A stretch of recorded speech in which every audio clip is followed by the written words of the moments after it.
Que a paz que vem de Cristo Jesus te seja abundante, abundante ao ponto de extravasar, derramar e alcançar toda pessoinha que de alguma forma tem algum tipo de relacionamento contigo.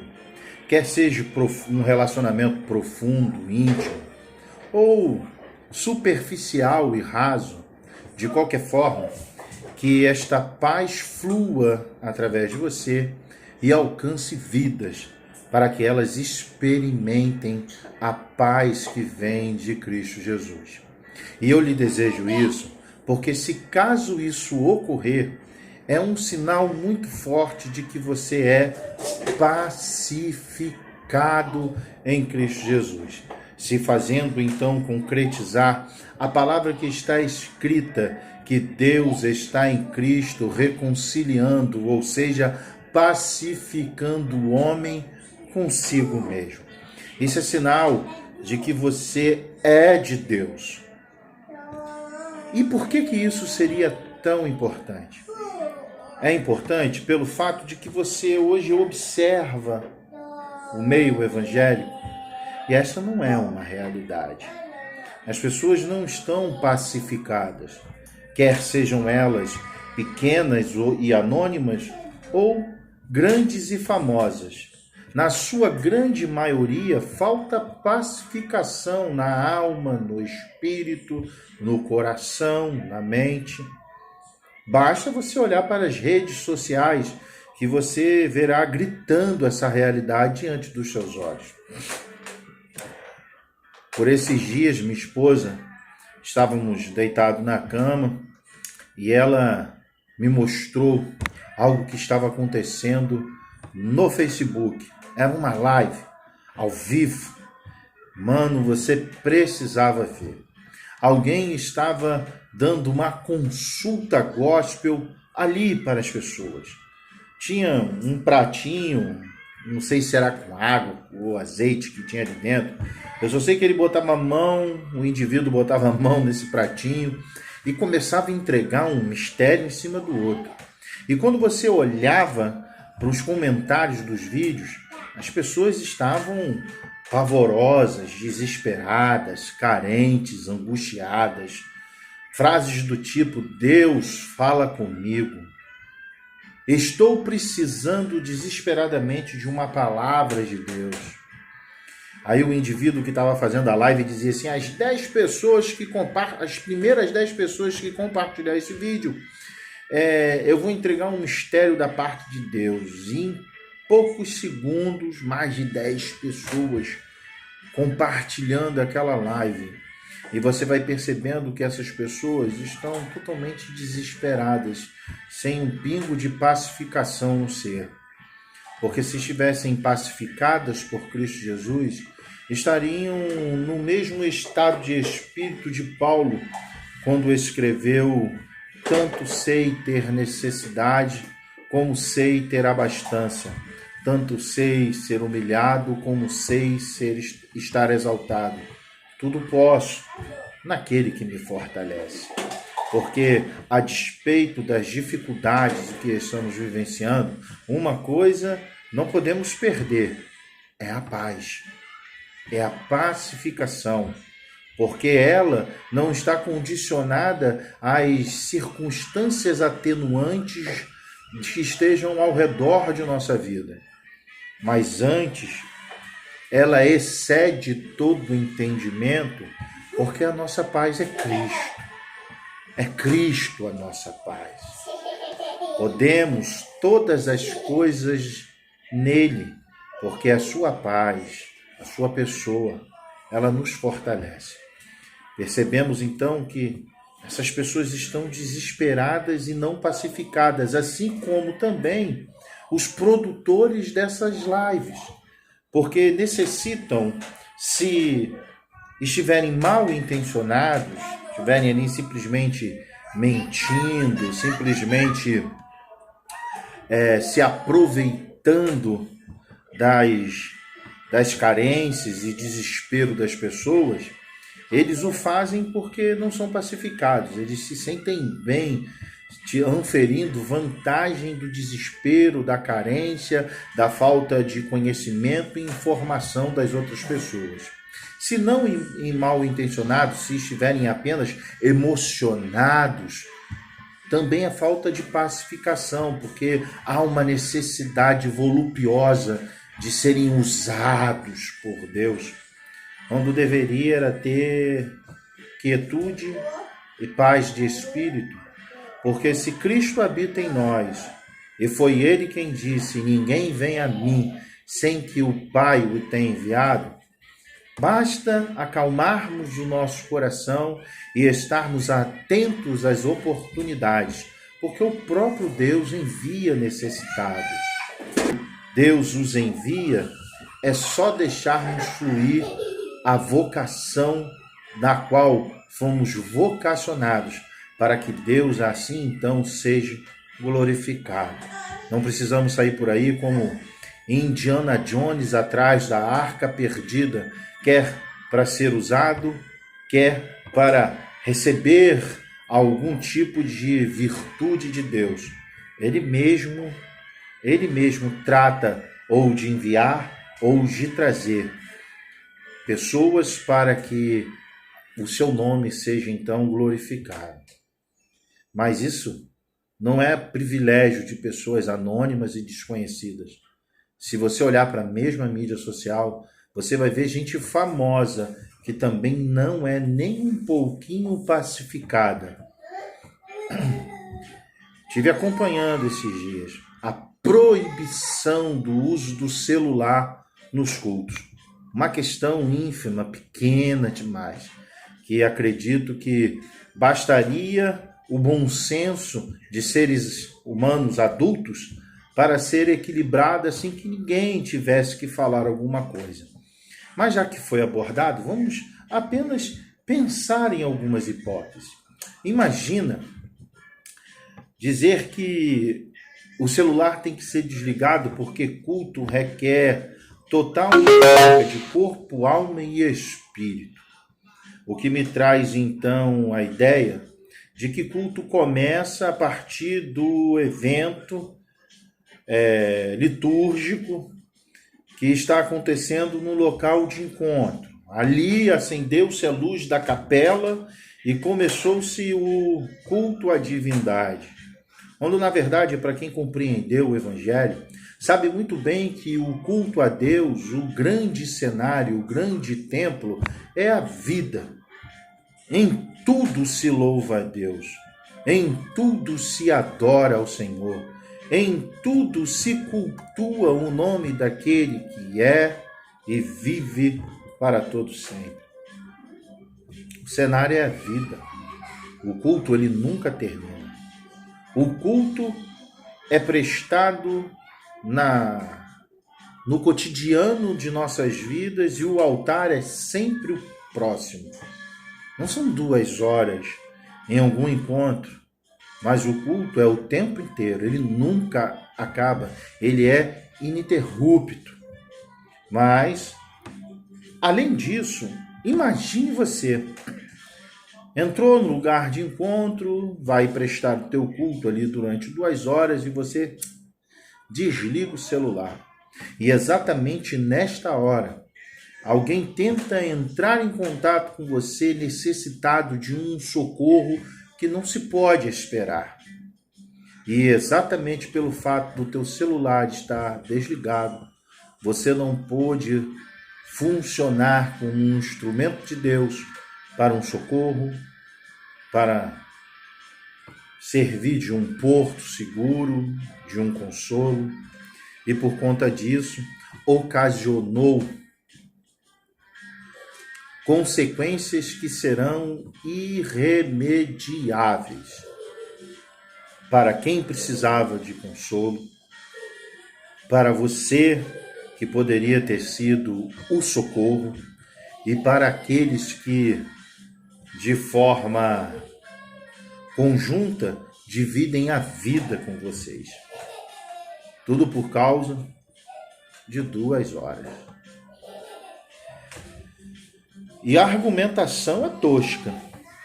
Não só por conta de corpo, alma e espírito compenetrados naquelas 2 horas, mas aquela desculpa que o celular tem muita coisa misturada ali para que a Bíblia esteja ali dentro, porque no mesmo lugar onde se guarda a Bíblia, tem guardado pornografia, sacanagem, putaria, patifaria. Gente, pelo amor de Deus, é muita miséria de alma, é muita pobreza de espírito. Enquanto o salmista disse: guardei a tua palavra no meu coração para não pecar contra ti, os arautos dos nossos dias, os sacerdotes, os ministros, estão preocupados se você guarda ou não a Bíblia no celular ou carrega ela embaixo do sovaco. Que pobreza de alma. A sacanagem não está no celular, não está no tablet, não está na rede social, não está no computador, na internet. A sacanagem, a pornografia, a putaria, a patifaria está no coração do homem. Foi Jesus quem disse, não eu, que todos esses males saem do coração. Toda promiscuidade, toda idolatria, toda avareza, prostituição, adultério, contendas, lascívia, todas essas imundícias, todas essas doenças procedem do coração do homem. Justamente por isso, o que contamina o homem não é o que vem de fora, mas é o que sai de dentro. Só que as pessoas parece que não atentam para essas verdades de Jesus e preferem dar razão a essa liderança que precisa de pacificação na alma. Me parece mais uma desculpinha tosca para se alcançar outros intuitos, se é que você consegue entender. Porque eu acredito que você deixar de baixar o aplicativo no teu celular, no teu tablet, de uma Bíblia, quer seja ela simples ou ela de estudo, que é grátis, só beneficia quem comercializa as Escrituras, que comercializa a Bíblia compilada. É a única vantagem que eu vejo. Mas você acha que a falta de pacificação da liderança termina aí? Não termina aí. Aí daqui a pouco me aparece um indivíduo vociferando ódio, apurrinhado, sem paz alguma na vida por causa da separação, de um divórcio de um outro pastor que me parece que já divorciou-se 4 vezes. E daí? O que o divórcio do homem está atazanando e tirando a paz das outras pessoas? E quando se mete a língua no irmão, isso em nada se parece com o evangelho. Antes, Jesus disse: bendizei aqueles que vos maldizem. E os indivíduos são tão sem paz interior, são tão sem pacificação advinda do evangelho, que eles não esperam nem serem malditos pelas pessoas, eles simplesmente se levantam por conta própria e atacam sem nenhum motivo aparente. Antes, o conselho do evangelho é o quê? Se o teu irmão pecou, vai ter com ele, converse com ele. Se não adiantar, chame uma testemunha e insista com ele. Se assim mesmo não produzir efeito, dize-o à igreja. E isso tudo não é para ter razão, é para resgate da vida deste irmão. Mas ao invés dos indivíduos serem pacificados e buscarem o resgate da vida daqueles que estão supostamente ou literalmente errantes pelo caminho da vida, eles buscam o enterro, fechar a lápide, jogar pau de cal e enterrar o indivíduo de vez, porque é menos um na grande concorrência gospel. Aí a falta de paz vai transbordando. O indivíduo cantou uma música ímpia. Pensei até que o pastor tinha cantado Sabor de Mel, porque para quem consegue discernir espíritos, Sabor de Mel e Beijinho no Ombro têm o mesmo espírito, porque todas elas anseiam por vingança. Todas elas anseiam pelo troco. Mas não, ele cantou uma música: o acaso vai me proteger enquanto eu andar distraído. Bom, ele contou com um favor. Quem fez essa música está contando com um favor. Quando a sua atenção não estiver ligada.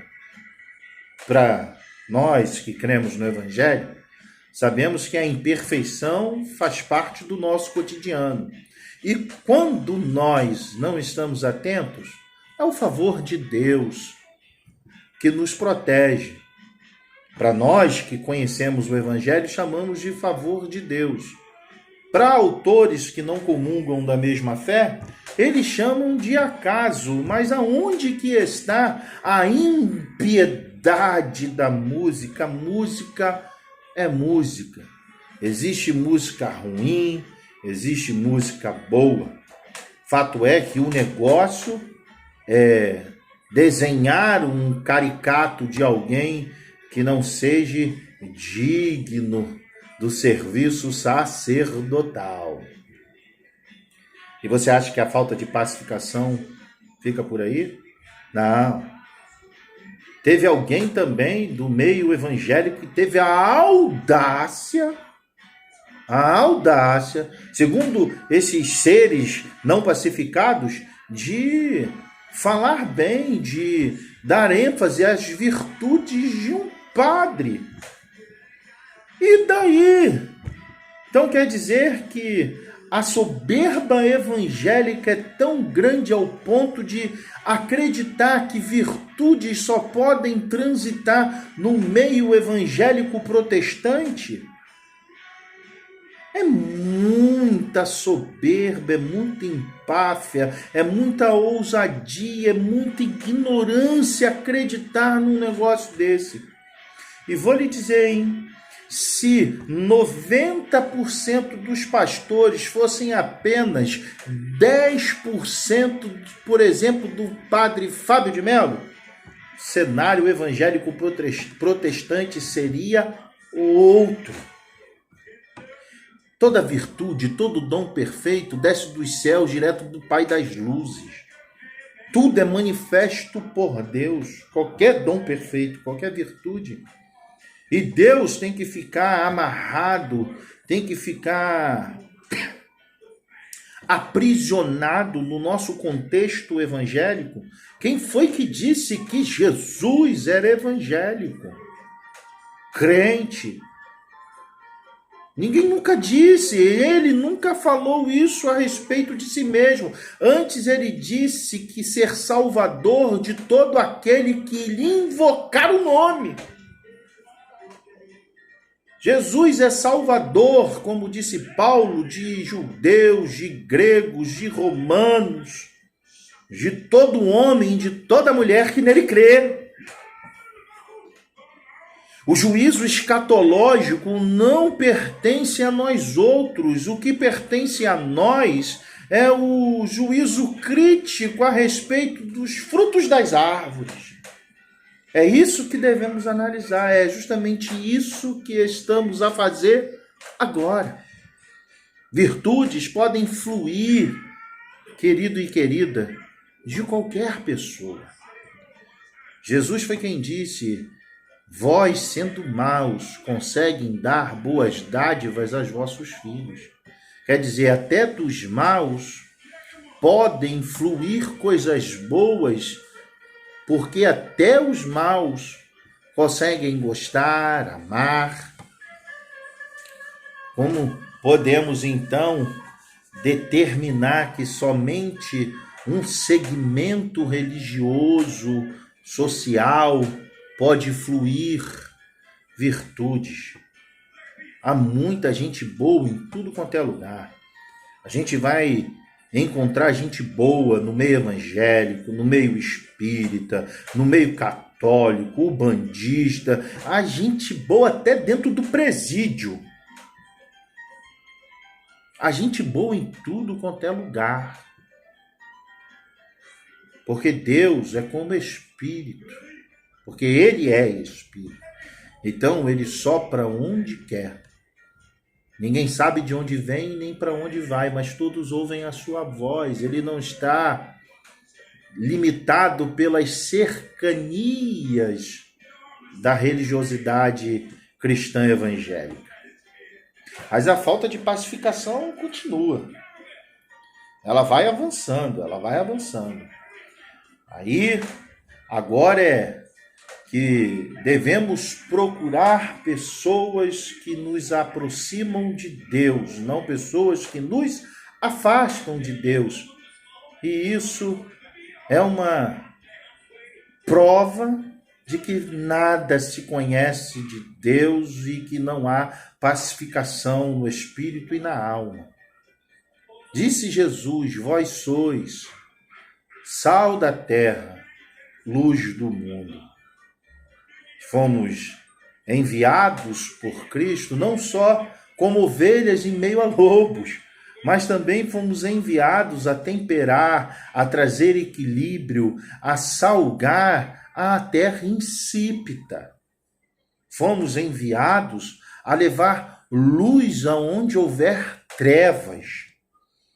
Porque não há necessidade de procurar pessoas que nos levem até a Deus. Ou Ele habita em você, na pessoa do Espírito Santo, ou você está distante demais. Só há um indivíduo em todo o universo, conhecido ou desconhecido, que pode te levar até a Deus. Esse alguém é Jesus Cristo. Ele é o caminho, Ele é a verdade, Ele é a vida, e ninguém vai ao Pai a não ser por Ele. Então, ninguém pode nos afastar de Cristo Jesus. Ninguém pode nos afastar do amor que nele há, nem altura, nem profundidade, nem o que aconteceu, nem o que há por vir, nem a fome, nem a nudez, nem a espada, nem a vida, nem a morte, nem anjo, nem principados, nenhuma outra criatura pode fazer tal coisa. Mas é porque essa gente não tem pacificação. Se eles escutarem o batuque do pandeiro de alguma quadra de samba, alguma roda de pagode, eles se afastam daquilo que eles chamam de Deus e pulam lá para o meio. Se eles tiverem alguma proximidade de alguém que vive de forma promíscua, de forma prostituída, eles vão contratar um programa ou vão pular na suruba, na orgia, porque não há pacificação no coração dessa gente.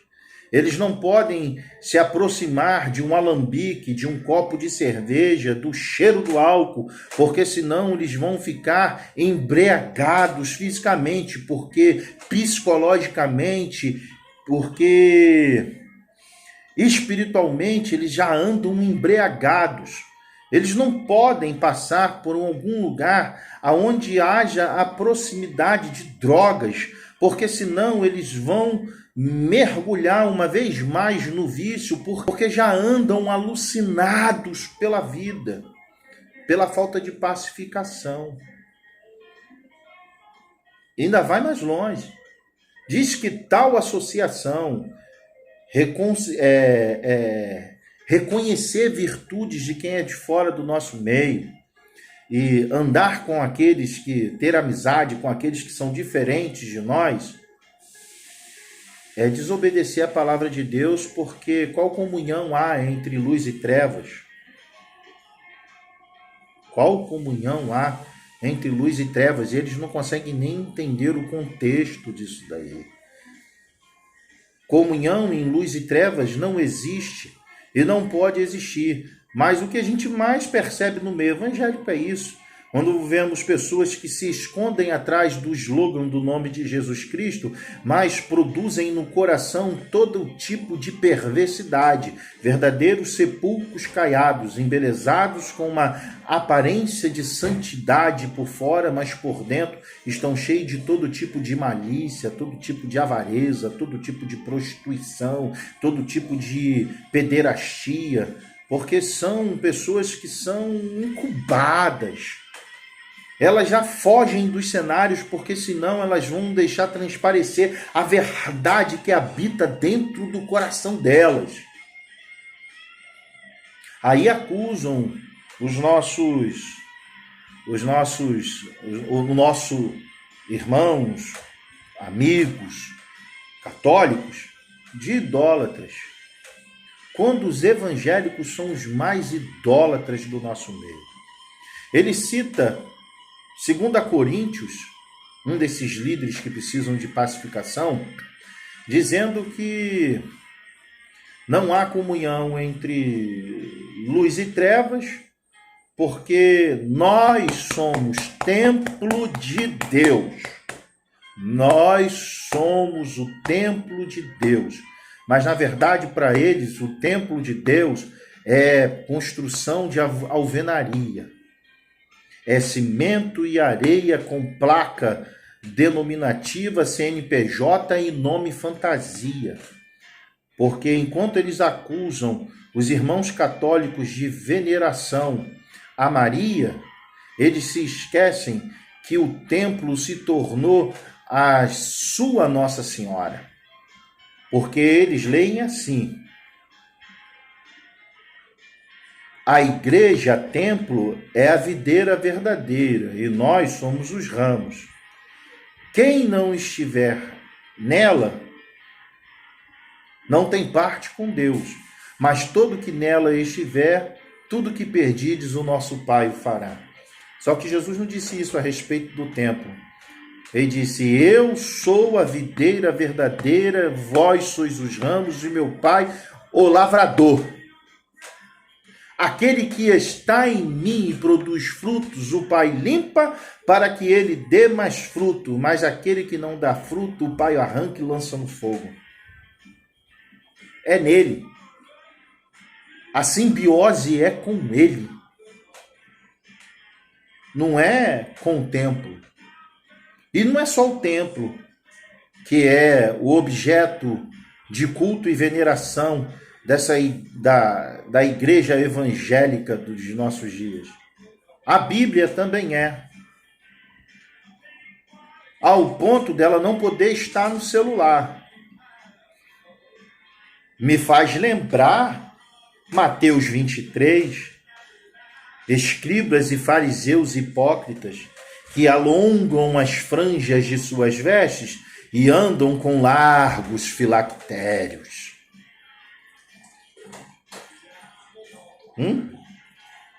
Não é semelhante? É muita falta de pacificação no meio desse povo. Enquanto eles vão tentando induzir os membros a se afastarem do mundo, o Evangelho lhe diz o contrário. O mundo que o Evangelho diz que nós não devemos ter amizade são as suas convenções, os seus sentimentos, os seus desejos e ambições. São os seus valores. E isso permeia. Porque o importante do Evangelho pregado hoje é ter e não ser. O que me faz lembrar uma pregação que aconteceu no deserto. Se prostrado me adorares, tudo isso eu te darei. Só que essa proposta de barganha não veio de Jesus. Veio do diabo. Jesus nunca disse: se você prostrado me adorar, tudo isso eu te darei. Ele disse assim: os que me amam são aqueles que obedecem a minha palavra. Ele não impôs troca. Ele só diagnosticou: se você me ama, você cumpre a minha palavra. A despeito respeito de eu lhe prometer alguma coisa ou não. Você simplesmente obedece a minha palavra. Você sai pelo mundo após ouvir o meu evangelho a vivê-lo, aonde a vida passa a ser o mais importante e isso faz de você um pacificador. Filhos de Deus não é quem vai ao culto 3, 4, 5 vezes na semana num lugar de encontro, mas filho de Deus é aquele que faz da vida um culto. Filho de Deus não é aquele que anda com grandes bíblias debaixo do braço e a manuseiam fora do celular ou do tablet, ou do laptop ou do computador. Mas filhos de Deus são aqueles que guardam a palavra dele no coração para não pecar contra ele. Filhos de Deus saem pelo mundo para salgarem a terra e serem luz deste mundo.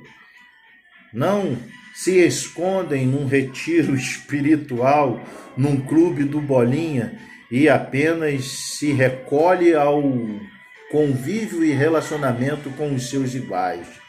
Entende que o evangelho é pluralidade. Nós temos que estar aberto a todos para que todos encontrem a luz. Quem é pacificado e pacificador não usa o pecado, ou o erro, ou o escorrego, ou a queda de alguém para se autopromover e enterrar a vida de alguém. Mas no anonimato, diante daquele que tudo vê, tudo sabe e recompensa diante de todos, procura alguém caído para o resgate. Quem é filho de Deus não se esconde do funk, do pagode, do rock. Não tem esse tipo de distinção. Porque ele é pacificado.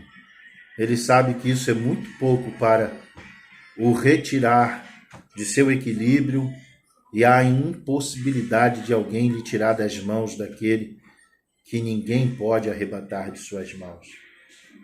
Filhos de Deus, não é essa caricatura escrota, aonde tem lugar próprio, dialeto próprio, vestimenta própria, mas filhos de Deus são caracterizados por algo que o próprio Jesus disse no Evangelho, segundo Mateus, no capítulo 5, se não me falha a memória. Bem-aventurado aqueles que são pacificadores, porque serão chamados filhos de Deus. Esse vídeo não tem o intuito de lhe agredir, mas tem o intuito de mostrar para você que o que precisamos é ser pacificados. Caso você tenha de alguma forma percebido que não está pacificado, busque o príncipe da paz, porque ele pode lhe pacificar. Obrigado por estar comigo aqui nesse momento. Bem-vindo ao canal do Átila Lopes. Dê o seu like, aperte esse botãozinho vermelho aqui. Até o nosso próximo encontro. Um beijo no teu coração. Que Deus lhe abençoe e lhe guarde. Que Deus levante o rosto sobre ti, tenha misericórdia de ti. Que sobre ti o Senhor levante o rosto, te dê a paz. Seja um pacificador. Até breve.